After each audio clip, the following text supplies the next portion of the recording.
and I'm happy to have a discussion later about how we're doing it. But one of the most exciting pieces of it is that we're starting to do things like uh, remote control laboratories, laboratories in a shoebox that we can send home with students. And the person who's doing a lot of this is Joe Chata. Can you click? So Joe is the recent hire I said I would put off and talk about later. Joe is our first assistant teaching professor in the department. He's someone who has an expertise in pedagogy, and his baby is the lab. He thinks about it full-time year-round and is tasked with figuring out what it needs in order to modernize and to continuously make it the most exciting place to be.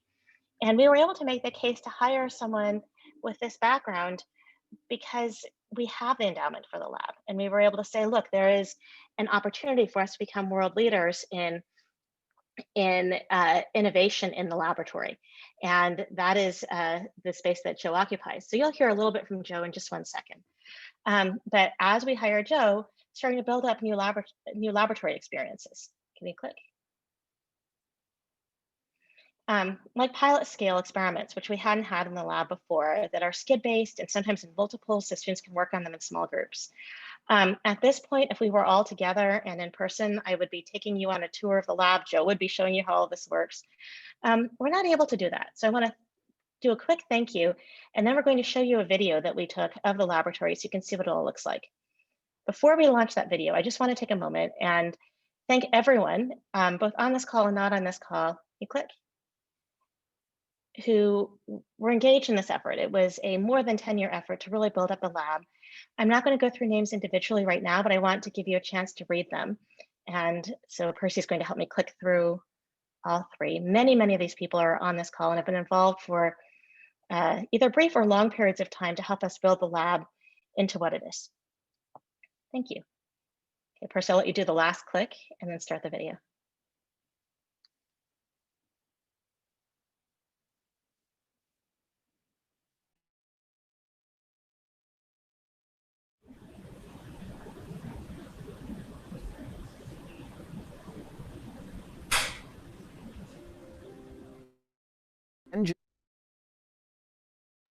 Engineers want to make things, they want to tinker with things, they want to build things, and you don't do that in the classroom. The classroom is important, but the lab is really important.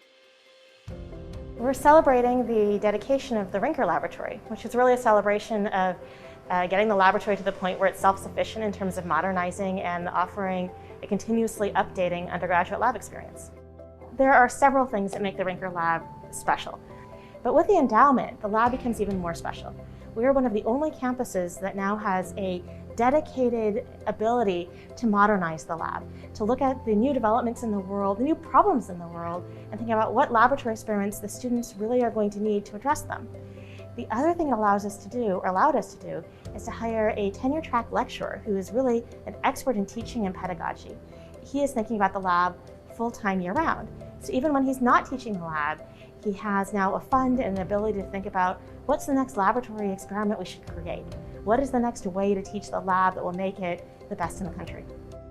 The main hands-on experience that our students have are in the Chemical Engineering Unit Operations Laboratory, where they actually implement a lot of the technical content that they learn in their transport, their fluid mechanics, their kinetics courses. So it provides them a good framework for exactly how to implement the things that they learn about in lecture actually in a plant environment. Generally, what we tried to do is to modernize the workspace by getting rid of all of the old casework. We have new tables. We've also removed a lot of experiments, and the goal was to try to build the theme being more pilot scale or skid-based experiments as this and over here that we can dynamically reconfigure if we need to and modify as we teach the different labs to juniors and seniors. The students take a course in their junior and senior year. The focus as they move from the junior year to the senior year is really on that design aspect or that scale-up aspect. So they're practicing like young engineers at their first career, and we're kind of guiding them like we might be their manager or their boss kind of leading the project. We're not necessarily interested in micromanaging everything they do, but we have some overarching goal, and it's really up to them to kind of design the experiment to get to that end solution. So this is our newest experiment, and this is our pressure swing adsorption experiment. So typically in a lab scale setting, you're probably working with adsorbent materials that are packed into a tube about this size. We wanted to focus on one that'd be more of a pilot scale size, so we built this. So this unit is able of separating air, so you can either make pure nitrogen or pure oxygen, and the opportunities are pretty much limitless for what students can do. So we have their operational layout here with all these different valves controls the gas flow rate into each of these columns. So students have the opportunity to scale up this like they would in their first career, and they're able to adjust the flow rate in each of them and specify the conditions such as you can make a pure stream of nitrogen or oxygen. I want to thank you not just for your generosity in terms of giving for the endowment for the laboratory, but your dedication over a very long period of time to the Rinker Laboratory, to advising the department, to helping us become a better and better place over time. And we're thrilled that you're here, and we hope you'll stay this engaged as we move forward to other things. Let me finish by saying a really big thank you on behalf of myself, the faculty, the students, the staff. I'd like to thank all of the donors from the bottom of my heart for what you have accomplished.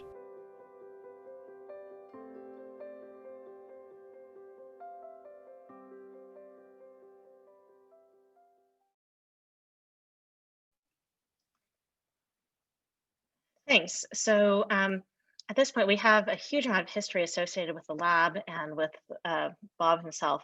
So I'd like to introduce Mike Doherty, who's really spearheaded this effort from the faculty side to talk about the journey and the lab. Hello, everyone. This is Mike. I'm going to spend a few minutes telling you about that journey and what a truly incredible journey it was. I spent about 13 years with many of you on this project, and I'm honored today to be here to help celebrate the investiture of this lab. The concept of an endowed lab, named in honor of Bob Rinker, was hatched by a group of alumni in 2006. The idea was to initiate this in preparation for the department's 40th anniversary. And the alumni named Daryl McCall and John Poulos as co-chairs of the initiative and also of the 40th anniversary celebrations. Duncan Melisham was the faculty rep at that time. The key participants in this initiative were a group of alumni called the Land Sharks, Kelly Brodbeck, Christina Borghese, Mark Privatera. I especially want to mention Michael Saucier. And so this was a group of really enthusiastic alumni that really got the ball rolling. The first donation came in December 2006, and it was made by Jim Heslin. And we really knew at that point that we'd kick the thing off and we had a long way to go. Endowment fundraising was a new thing to us in those days. I'm talking about the faculty now. We hadn't really had much experience in doing this, so we were really learning on the job. In April of 2007, Daryl McCall, who was a member of our department's external advisory board, made a presentation to the meeting of the external advisory board and the faculty about the endowment initiative. And at that time, Gary Leal was department chair, and he really threw his support behind it.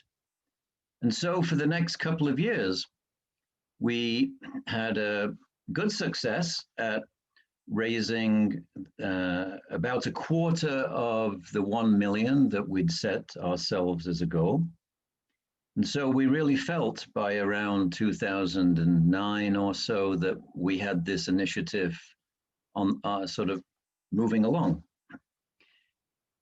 I would say by 2010, 2011, maybe 2012, it went into a dormant period. And it came back, it roared back in 2013. I was department chair at that time. And we had one of our regular meetings of the External Advisory Board. Daryl was still a member. And what I remember most was being taken into a conference room alone by the EAB, and basically I was read the riot act. The EAB was very flattering about how good the department was in research and teaching and all manner of things, but the one thing that they really came down heavy on me about was the undergraduate lab. And they basically instructed me to focus on that lab over the next several years, which I did. And so Megan Tanner and I got together as a team in mid-2013 after this memorable EAB meeting. And we traveled all over the state for the next several years, talking to alumni and making the case. And we set ourselves the goal of reaching the million by the 50th anniversary celebration that was being planned for 2017. A really huge boost came when Daryl McCall and Jim Heslin together provided a really substantial challenge grant with a one-to-one match. So if you made a donation, you would get your dollars matched one for one. And this really provided a spark for our donors. So the initiative got moving again very nicely, very swiftly in those years. And by the time we got to the 50th celebration, we had a wonderful dinner celebration in the campus club in April of 2017. We went into that with about $75,000 of the match left on the table.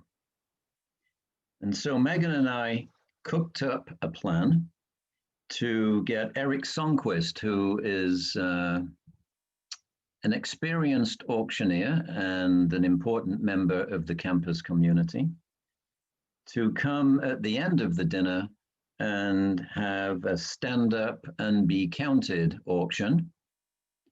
And this was an incredibly memorable 10 minutes. In 10 minutes, Eric managed to get the participants in that room to contribute collectively the remaining $75,000 of the match, which of course was equal to $150,000. So that was most memorable. And everybody contributed. Students who were there contributed, staff contributed, faculty contributed, and of course, alumni contributed. That put us close to the 1 million. And over the next 12 months or so, we completed the endowment and we reached the million by December 2018. So for the last year or more, we've officially gone over the top, and you've seen the list of donors already on one of the slides that went by, and you'll see them again in the video at the end. There's a beautiful plaque that has been put up outside the Rinker lab with all the major donors listed. So thank you for listening. That was a synopsis of the journey, and I couldn't be more thrilled that you have collectively enabled this to happen. And again, let me say thank you from the bottom of my heart to all of you who made a donation. Thank you.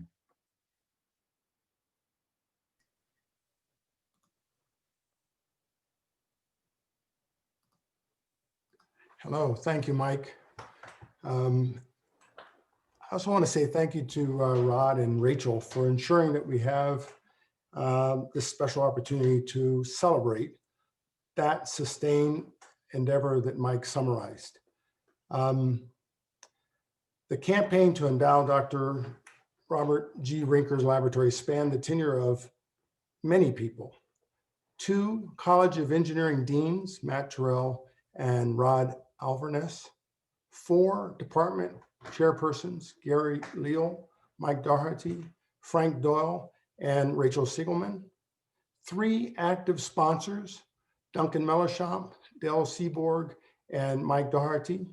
3 campus development liaisons, Dan O, Melinda Glasgow, and Megan Tanner. And as Mike said, countless chemical engineering alumni and friends, including John Poulos, who was the chair at the co-chair at the inception of the campaign, and Jim Heslin, who was the first donor of our endowment. Mike Doherty and Megan Tanner deserve special thanks for bringing all of our efforts to fruition.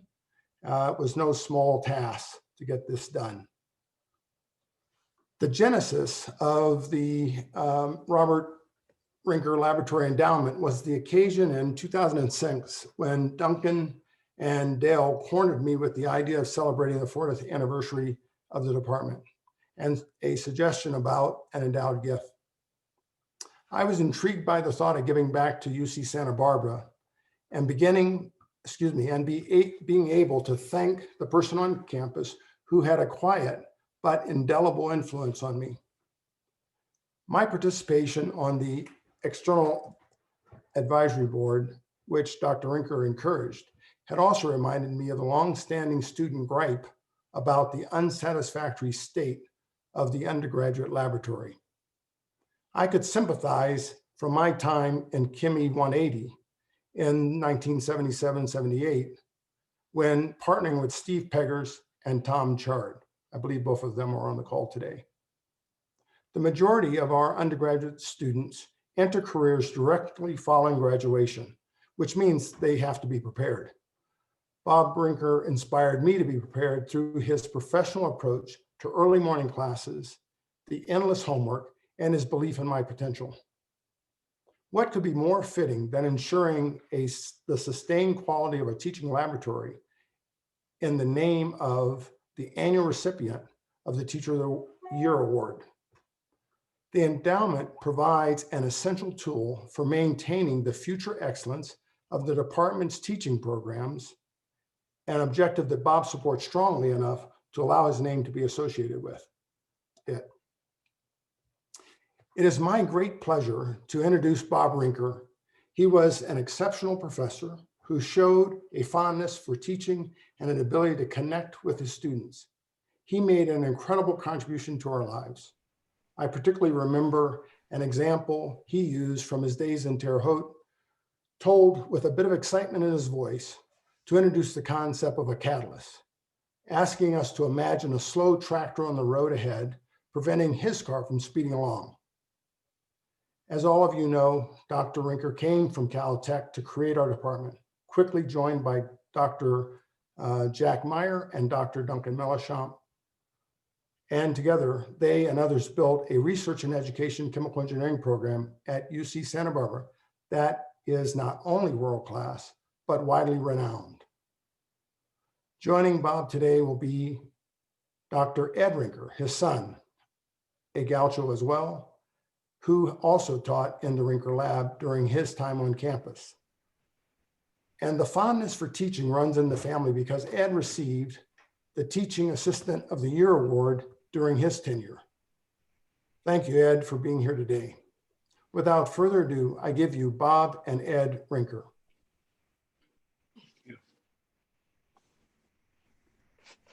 Go ahead. Go ahead, Dad. Hi, go ahead. Well, You're up. thank you. Read Okay. Right here, right here. Thank you, Daryl. Daryl. Thank you, Daryl, for the kind words, and thank you to all of the alumni who have contributed to the endowment for their generosity, foresight, and persistence in creating this $1 million endowment for the UCSB undergraduate teaching laboratory. I have always believed that it is critical for our undergraduate students to experience and learn not only the fundamentals of chemical engineering, but also to experience and learn about many of the exciting new frontiers that chemical engineers in both academia and industry are increasingly expected to understand. Areas like biotechnology, material science, polymer science, and environmental engineering are areas that chemical engineers are increasingly becoming involved in. The undergraduate lab must evolve as our discipline evolves, and that takes funding. The undergraduate laboratory has improved tremendously over the 50+ years that it was established in the basement of the Arts Building in the mid-1960s to its current location in Engineering 2.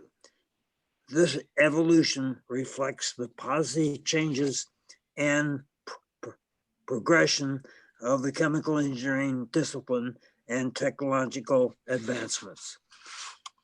This generous endowment will ensure that the UCSB Chemical Engineering Teaching Lab will be state-of-the-art and provide our future students with the opportunity to get the best education possible and further the strong reputation of this department into the future.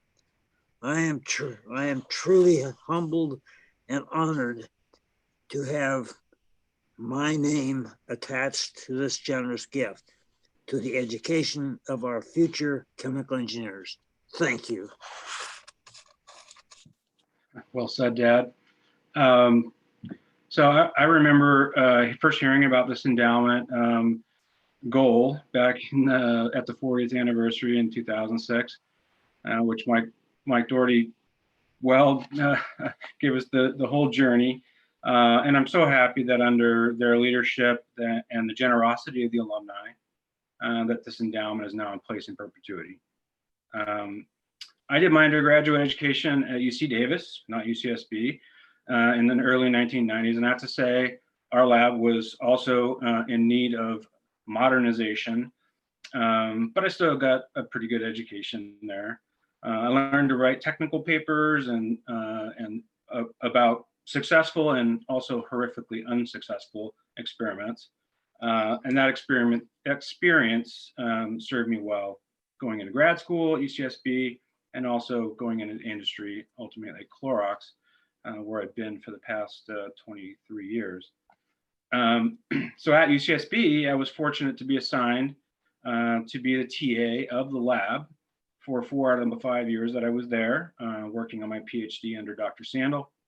And the UCSB, I have to say the UCSB lab was actually way better than UC Davis at that time. We were pretty modern. We had membrane separations and froth flotation and plug flow reactors and RTD experiments. And it was good. I had to actually run all those experiments 4 or 5 times myself before I could actually teach them. And it was an even better educational experience for me as a graduate student teaching the lab than it even was when I was a student. And I will really treasure those experiences. So bravo to the alumni and the faculty for having the vision to fund undergraduate education through this endowment so that the lab is never lacking in funding, and that the students, both undergrad and graduate students who TA that course, have the best hands-on education in a state-of-the-art lab. My family and I are grateful and proud that my father's contributions to his students, the department, and the university are remembered on this day and forever through this generous gift. Thank you. And with that, I pass it on to Jim Heslin and Daryl McCall to talk about philanthropy.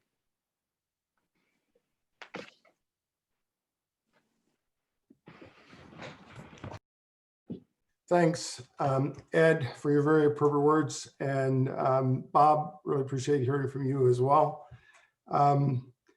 So I just want to encourage everybody to take a look at the chat feature, because there's a good exchange of stories being shared there. So as we continue, please don't forget to identify your own thoughts and stories through the chat room. But looking forward, the opportunity for philanthropy never ends. In my retirement, I've turned my attention to the pipeline from early childhood education through university graduation for underrepresented students in STEM studies. Many of these UC Santa Barbara students are challenged during distant learning caused by COVID-19, particularly those participating in the MESA program. The MESA program was also sponsored by Dr. Rinker when he was on campus. I would like now to invite Jim Heslin to join me in sharing his thoughts about philanthropy and his support towards the Dr. Rinker Lab. Jim is a graduate of 1973. And with that, Jim. Thank you, Daryl. I appreciate your introduction, and I appreciate being allowed to participate in this wonderful event and being invited by Rod, Rachel, Mike, and everyone else. And before I speak about philanthropy and what motivated me to do what little I did, I was asked also to give memories of the lab before the Rinker Lab was opened. So for many people participating in this meeting, they'll remember the lab when it was in the basement of the art building. And even though it was not anything like the marvelous facility that's now the Rinker Lab, we did learn things. For example, I learned that when sulfuric acid sprays your shirt and all your clothes, it doesn't immediately make holes. It takes 3 or 4 washings after that before the holes actually appear in your clothing. So that may be the only thing I actually remember from the undergraduate lab, but it has stuck with me. Now, turning to philanthropy. I remember when I first met with Dan O, and I guess this was in 2006, I wouldn't have remembered it was that long ago. It's been mentioned I made the first contribution. Well, that was just a matter of timing. I think it was the night before that they decided there was going to be a lab. Dan O mentioned that they'd be seeking contributions to it. And for some reason I go, hey, that sounds great. I'll donate. So he said, well, I don't even know if we're ready to take donations yet, but somehow they reserved a place for me. And I had the honor of being the first person to be able to give a small contribution to the laboratory. I was thinking, why would I do that? My career actually sort of deviated. I'm not even a chemical engineer anymore, but the education I had at Santa Barbara, the education part of which was the lab, really has made me the person I am today and given me the career I have today. It was so important to me. And when I had it, it was a gift. It was a gift from the state of California, from the people of California. It was virtually free to go to the University of California. Sadly, that's not the case anymore. The University of California system and Santa Barbara are public universities, but there are public universities that will not survive without the support of their alumni and those who believe in a public education, which I strongly do. And earlier today, it was mentioned that with the Henley building, some people are able to make contributions of that level. I don't know how many educational buildings have the name Benioff on them, but I suspect there are a lot. But we can't rely on the Henleys, the Benioffs, and everyone else, the major donors, to support and make public education survive. Those of us who enjoyed it and appreciated it and have done reasonably well in our lives have to make sure we contribute back to the institutions that gave us our educations. Whatever, I sound like a public radio announcement now, but whatever contribution you can make, you can encourage your friends to make, you can encourage your family to make, to keep public education available in California and wherever you may live. I just feel that is so important. And with that, I've also been asked to serve one more role, and that's to announce that we're now going to go to the unveiling of the wall, the memorial, I won't say memorial, but the honorary wall for the laboratory. So I'm done.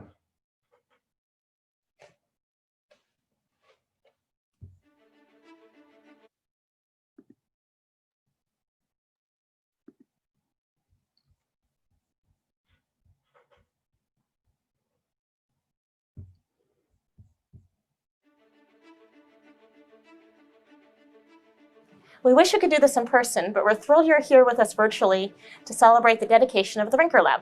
This is only possible through the dedication of generations of chemical engineering alumni. Without further ado, we present the Robert G. Rinker Chemical Engineering Teaching Laboratory Donor Wall.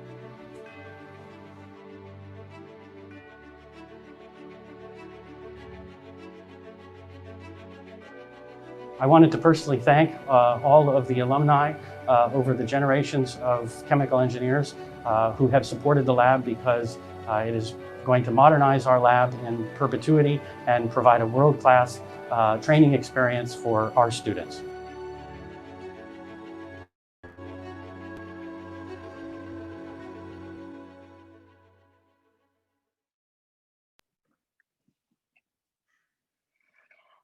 So again, we wish we were all in one place to do this, but I'm also thrilled that there's so many of you who are able to be here on Zoom who may not have been able to be here if we were doing this in person.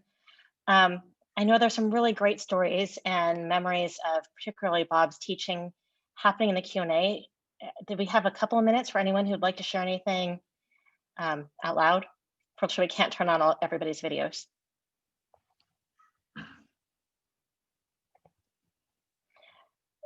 So I'll share one last thing, which is that some of you may have noticed that I'm in my office.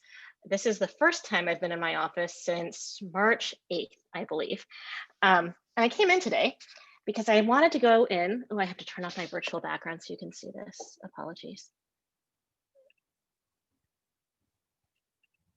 I am actually in my office. It's just washed out, so I use a virtual background of my actual office. I came into my office to pull up a great big binder because I was in Bob Rinker's very last kinetics class in 1998. And if I remember correctly, it was taught in 3 hours of lecture a week on a Saturday morning for a quarter. And I'm not sure any of our students would appreciate that now, but it was a fantastic course. And we owe a lot to Bob as individuals, as former students, as a department. And for those of us who've been department chairs, leaders of a department that has an incredible culture of participation and dedication to making everything go the right way and to look out for every student. So we owe Bob a lot, and it's very meaningful that the lab is named after you. And I was asked to make a toast. So again, I had to be in my office today. So I have my glass from home, my single serve can of Prosecco, because I'm in my office. So you all get to watch me in my single serve can of Prosecco. To Bob, to all of the rest of the department leadership over many years, particularly to our alumni, Daryl, Jim, John Poulos, Ed, all of you have made this an incredible journey and really a model for how departments and families are supposed to interact. Thank you. Yeah, cheers.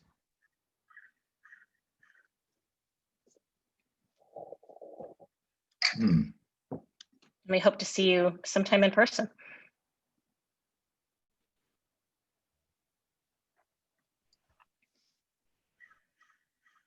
I will let Megan or Percy say anything. If not, I'm going to thank you, and we'll see you next time.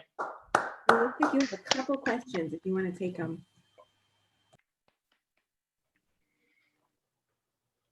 Megan, do you want to unmute people who have questions? Because I can't see them. I could read them for you, Rachel. Okay. The first question is from Mike Brown. Yep. It says, "Hi, Dr. Rinker. Good to see you are doing well. I TA'd for you in the fall of 1998 in your undergrad kinetics class. You taught me quite a bit about teaching, which I still think about to this day in my own career. I am later TA'd in the unit ops lab for a few terms. I remember your son's videos and how good they were. I wish you both well. To you, Dr. Rinker, and Elder, and to you, Dr. Rinker, the younger, Godspeed. We have another comment from Ravi Dada. It is wonderful to see you, Bob. You inspired me to pursue research and academics, and I have just retired after 4 decades as Emeritus Professor of Chemical Engineering at WPI. Hope to see you in person one of these days. Matt Dunn said, thank you, Dr. Rinker. And Can I handle the last one? sure. The very last one says, Dr. Rinker, will the new lab make the Fufuro lab easier? From Paul Orgeron. And I would encourage you to ask Joe Chada that question. Notice the furfural lab. The lab experiment is not anymore. It was the most wonderfully aromatic experiment on the planet. Just as an anecdote, we were talking about what labs we could send home with people. And making the ester that is the banana scent was a popular favorite of things that we should send home, because then everyone's house would smell like bananas for the entirety of quarantine. And that's all the questions we have or comments. Well, thank you all for taking time out of your day to come and celebrate with us. And we hope to see you soon. Thank you. Yep. Cheerio, everyone. Have a good evening. Yeah, same to you. Thank you.